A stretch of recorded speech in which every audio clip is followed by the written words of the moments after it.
Imagine waking up one day and realizing that the game series you've adored for years has lost its magic forever. That's exactly what happened to me 14 years ago with Call of Duty: Modern Warfare 3.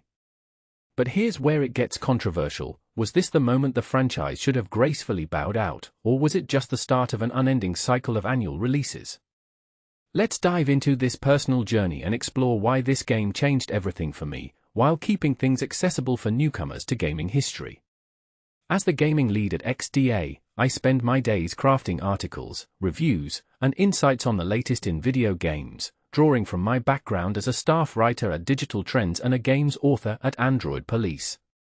I've shared stories about game creators, delved into the evolution of gaming, and connected those dots to today's industry. My work has popped up on sites like GameSpot, Comic Book, Noisy Pixel, Morp.com, Palette Swap, Inverse, and Dual Shockers. When I'm not geeking out over games, I unwind with movies and comic books. It's all about that creative escape. For 2 decades now, a fresh Call of Duty title has dropped every autumn, and this year's edition is Call of Duty: Black Ops 7. Back on November 8th, 14 years ago, that spotlight was on the original Call of Duty: Modern Warfare 3. Sure, other entries in the series might have raked in bigger sales or etched themselves deeper into collective memory, but for me, this one marked the pinnacle of my passion for the franchise. And this is the part most people miss. It wasn't because it's the absolute best Call of Duty game, far from it, as I'll explain, but because it felt like the dramatic high point, almost as if the series had reached its natural conclusion. Yet, franchises rarely fade into oblivion, and Call of Duty has endured longer in the post-Modern Warfare 3 era than it did before. Reflecting on it now, on its anniversary, I can say with certainty that 2011's Call of Duty: Modern Warfare 3 is the title that severed my emotional ties to the series, even as it cemented Call of Duty's status as a yearly gaming staple. But here's where it gets controversial. Does a franchise's soul die when it hits its peak, forcing endless sequels that feel more like chores than celebrations? Taking a stroll down memory lane with Call of Duty: Modern Warfare 3, after all these years. The Call of Duty universe wasn't the same after this installment. The real turning point for the series came with 2007's Call of Duty 4, Modern Warfare, which catapulted it into mainstream fame. The subsequent years defined what I call the golden period for Call of Duty. I first dipped my toes into the series with World at War, but retroactively playing the initial Modern Warfare got me completely hooked, especially as Modern Warfare 2 and the debut Black Ops rolled out. Each title seemed to build on the previous one's energy, with the storylines in Modern Warfare 2 and Black Ops taking bold, innovative leaps that blew my mind as a budding gamer. For beginners, think of it as the campaigns experimenting with narrative twists, like unexpected betrayals or high-stakes global conflicts that felt fresh and immersive. The multiplayer experiences evolved steadily each year too, and let's not forget the birth of the iconic Zombies mode, which introduced cooperative survival gameplay against hordes of undead enemies, perfect for friends to team up and strategize. Then came Modern Warfare 3. I jumped in right at launch and, honestly, walked away a bit let down. It escalated the drama further, demolishing landmarks like the Eiffel Tower and bidding farewell to fan-favorite character Soap McTavish in a gut-wrenching scene. But for the first time, the narrative felt recycled, lacking the inventive mission designs that had made prior entries so thrilling. For those new to this, imagine a story that wraps up so decisively it closes the door on further tales, leaving you uninterested in what's next. The online multiplayer was enjoyable, no doubt, but it didn't surpass the excitement of Modern Warfare 2's version.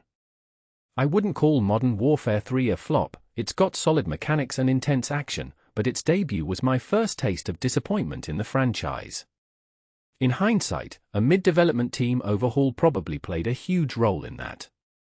Still, my initial infatuation with the series had fizzled, even though the games kept coming without pause. And this is the part most people miss: how one game can shift your entire perspective on a beloved brand. In today's entertainment landscape, we seldom allow franchises to retire. Should Call of Duty have wrapped up 14 years back?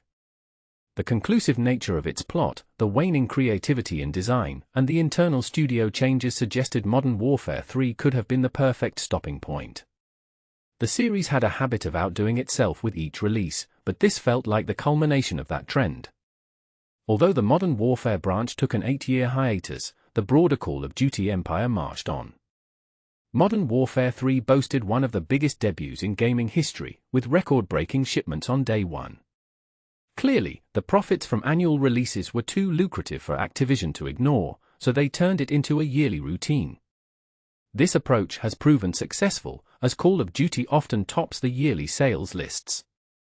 Yet, even when the latest titles deliver quality, they increasingly resemble mandatory check-ins rather than exhilarating events. In our current media environment, we hesitate to let successful stories end, even when they've reached a satisfying close, if revenue streams remain strong. Consider how the Marvel Cinematic Universe appeared to culminate with Avengers: Endgame, only to churn out more films that sometimes wander narratively in the years following. For example, while movies like Black Widow or Shang-Chi offered fresh action and diversity, others like Ant-Man and the Wasp: Quantumania faced criticism for feeling formulaic. Great content can emerge from these extensions, but each edition tends to dim a little more of the original sparkle. I doubt Call of Duty will ever recapture that magical feeling for me from the era of the first 3 Modern Warfare games. Perhaps that's okay, they landed at an ideal moment in my life, something aging can't replicate. Nevertheless, it's tough to muster enthusiasm for Black Ops 7, especially after over a decade and a half without a truly resonant Call of Duty experience. But here's where it gets controversial. In an industry driven by money, is it fair to expect franchises to evolve organically, or should they prioritize fan nostalgia and profits? Call of Duty: Modern Warfare 3 carries a complicated heritage. And it's not the sole title with that name now. When Soap met his end, it seemed like a piece of the Call of Duty essence perished too. The series leaped into over-the-top territory, transforming into a global juggernaut that now demands blockbuster standards annually. To sustain this, it's reinvented itself multiple times, resulting in contemporary entries that diverge sharply from the roots that first captivated me. The reboot of the Modern Warfare line in the intervening 14 years only underscores this evolution, introducing updated graphics, mechanics, and stories that appeal to new generations. For instance, 2019's Modern Warfare offered gritty realism and cross-platform play, contrasting the original trilogy's linear campaigns. With 20 years of yearly releases under its belt, Call of Duty shows no signs of slowing, likely continuing for another 20 if sales keep booming. I'm thankful for the joy the series' heyday brought me. Still, no matter how impressive Black Ops 7 turns out, my connection to Call of Duty will never be the same. And this is the part most people miss, the emotional toll of witnessing a favorite series morph beyond recognition. Do you agree that franchises like Call of Duty deserve a natural end, or do you think endless sequels keep the excitement alive? Is there a point where milking a brand does more harm than good? Share your opinions in the comments. Let's debate whether creativity or cash should reign supreme in gaming.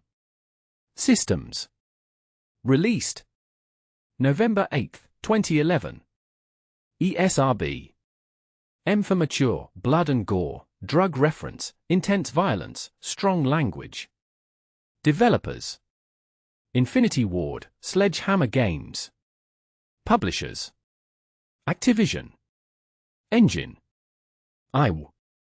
Multiplayer: Online multiplayer. Franchise: Call of Duty.